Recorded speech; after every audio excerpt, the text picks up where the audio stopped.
असली भगवान है तो वो परम पूज्य बाबा साहब हैं। और आरएसएस ने कभी भी बाबा साहब का कभी भी समर्थन नहीं किया कि यदि इतना नाम किसी भगवान का लेते।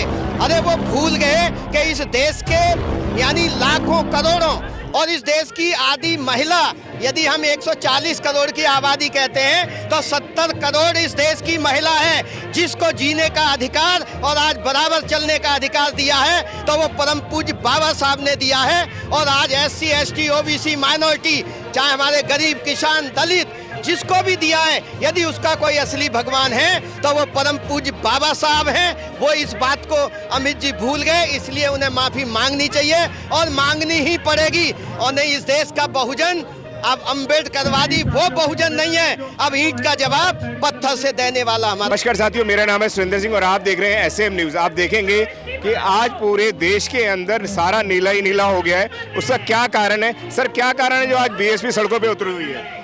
सर, ये तो उतरना ही पड़ेगा। और ये परम पूज्य बाबा साहब जिनके आदर्शों को लेकर के मान्यवर कांशीराम साहब ने बहुजन समाज पार्टी का गठन किया, जिसकी अगुवाई आज हमारी आदरणीय बहन जी कर रही हैं। तो हमारी जो आइडियोलॉजी है वो परम पूज्य बाबा साहब को लेके है। और आज जितना भी बहुजन समाज है और इस देश की आधी आबादी महिला वर्ग है, यदि उसका कोई मसीहा, यदि उसका कोई भगवान है, उसका कोई हितैषी है तो वो परम पूज्य बाबा साहब हैं। बाबा साहब से पहले इस देश का जब संविधान नहीं बना था तो उस समय हमारे इस बहुजन समाज को किस तरह से प्रताड़ित किया जाता था, क्या अधिकार थे, यानी हमारी जो जिंदगी थी वो जानवरों से भी बदतर बना रखी थी, कोई अधिकार नहीं था। तो परम पूज्य बाबा साहब को जब इस देश का संविधान बनाने का मौका मिला और हमारे इस बहुजन समाज के लिए, इस देश की महिलाओं के लिए, देश के गरीबों, किसानों, मजदूरों के लिए जब बाबा साहब ने संविधान में अधिकार दिए, तो यदि हमारा कोई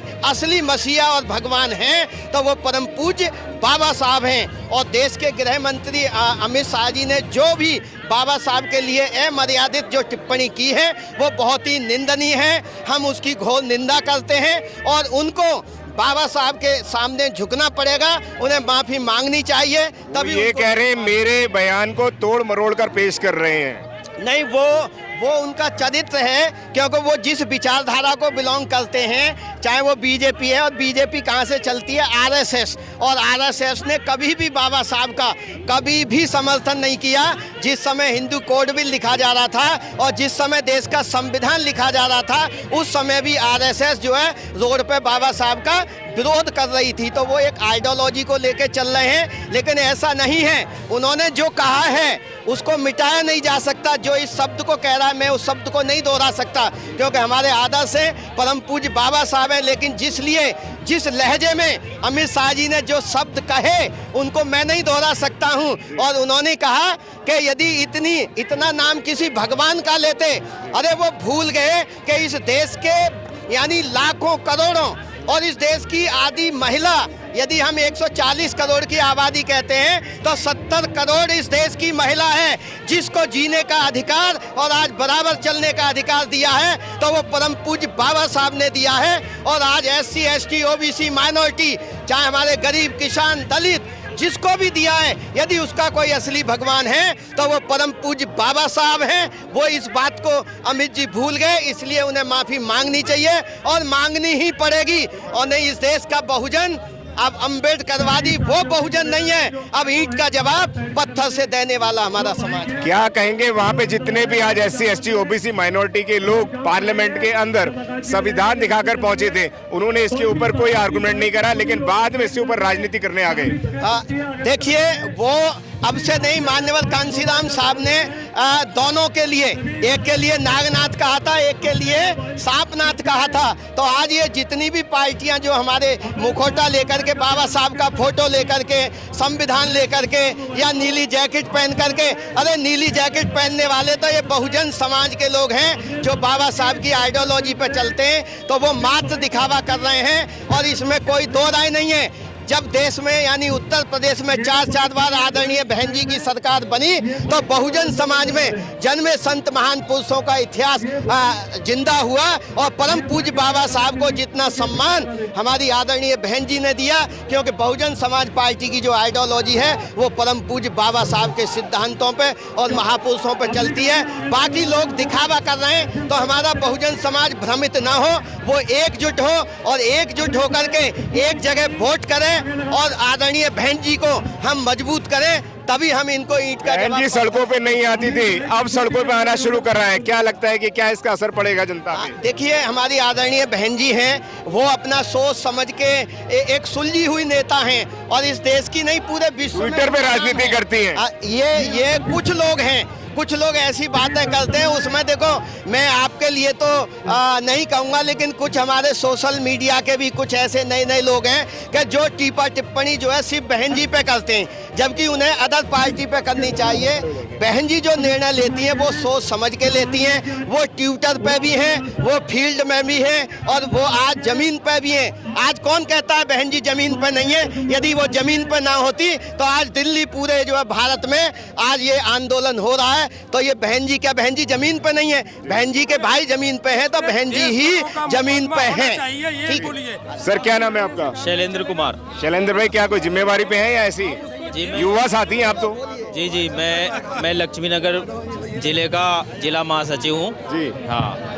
युवा तो सारे चंद्रशेखर के पास जा रहे हैं आजकल।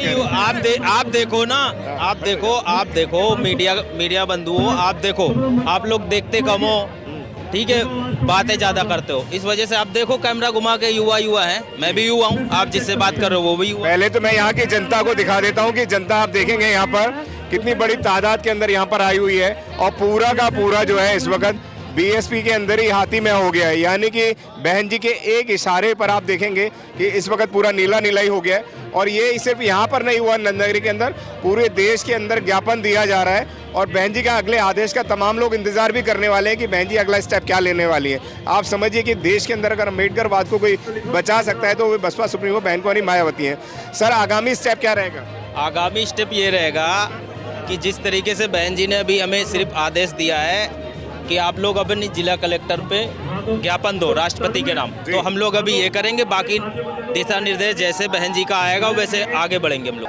तो हम भावनाएं आहत हो जाती हैं, तो हमारे भी आइकन बाबा साहब डॉक्टर भीमराव अम्बेडकर हैं, तो हमारी भी आज भावनाओं का बहुत ज़्यादा हमारे भावनाओं को आहत लगी है, ठेस पहुँची है। तो इस वजह से अमित शाह जी को माफ़ी मांगना चाहिए। यदि SC ST OBC हम लोग जगाएंगे, अगर उनका वोट चाहिए तो मांगना चाहिए माफी। क्या कहेंगे, जो बीएसपी का वोट चला गया था, सरक गया था, कम हो गया था, क्या वो वापस आएगा? जी बिल्कुल आएगा, बिल्कुल 100% आएगा। बाबा साहब के नाम पे कोई भी बर्दाश्त नहीं करेगा। बाबा साहब का अगर अपमान कोई होता है तो केजरीवाल कह रहे हैं कि मैं बहुत सबसे बड़ा अनुयायी हूँ बाबा साहब। केजरीवाल तो इतने बड़े झूठे हैं, फोटो पे माला और विचारों पे ताला, ठीक है। बाबा साहब की 22 प्रतिज्ञा पढ़ने पे ही केजरीवाल ने एक मंत्री जी को लात मार के भगा दिया, ठीक है। तो वो हाथी के दांत दिखाने के और खाने को कुछ और है, तो केजरीवाल की तो बात रह नहीं दो। जब से अमित शाह ने स्टेटमेंट दिया है, प्रियंका गांधी भी नीली साड़ी में आ गई हैं, राहुल गांधी ने भी नीले रंग की जैकेट सिलवा ली है। वो कहते हैं बाबा साहब को सबसे बड़े मानने वाले हम ही लोग हैं। जी, इनके घड़ियालू आंसू हैं ये, ठीक है। जहाँ पे सरकार है इनकी, ठीक है, कांग्रेस की या राहुल गांधी है इनकी पार्टी की, जैसे, तो वहाँ पे ये SC ST का भी बहन जी ने वर्गीकरण का विरोध किया, तो इन्होंने SC ST को क्यों धोखा दे रहे हैं? वहाँ पे क्यों लागू कर दिया सबसे पहले? और ये तो इनकी मजबूरी है, ये घड़ियाली आंसू बहा रहे हैं, नीला रंग अपना रहे हैं, नीला रंग अपना नहीं रहे, ये दिखावा करते हैं और उनकी समस्याओं का समाधान कुछ नहीं करते। इनके पास कोई समाधान नहीं है। बाबा साहब की मूर्ति संसद भवन से हटा दी गई, तब तो इनका कोई बातें नहीं आई, कोई रिएक्शन नहीं आया, बस ऐसे कह दिया ये गलत है। तो कम से कम आप विपक्ष में हो, ठीक है, तो आपको स्टैंड मजबूत लेना चाहिए। जिसका आपको था बेसब्री से इंतजार, बहुजन समाज का ऐतिहासिक कैलेंडर 2025 अब आपके बीच आ गया है। आप अपना कैलेंडर आज ही बुक करवाएं। आप मुझे मेरे नंबर पर कॉल कर सकते हैं या अपना कैलेंडर बुक कराने के लिए मुझे व्हाट्सएप भी कर सकते हैं। मेरा नंबर है 9910886670। आप मुझे अभी कॉल करके अपना कैलेंडर बुक करा सकते हैं। अगर आपने अभी तक हमारा चैनल सब्सक्राइब नहीं किया है तो सब्सक्राइब करें और घंटी का बटन बिल्कुल भी दबाना ना भूलें ताकि सभी लेटेस्ट खबरें पहुंच सकें आप पे सबसे पहले।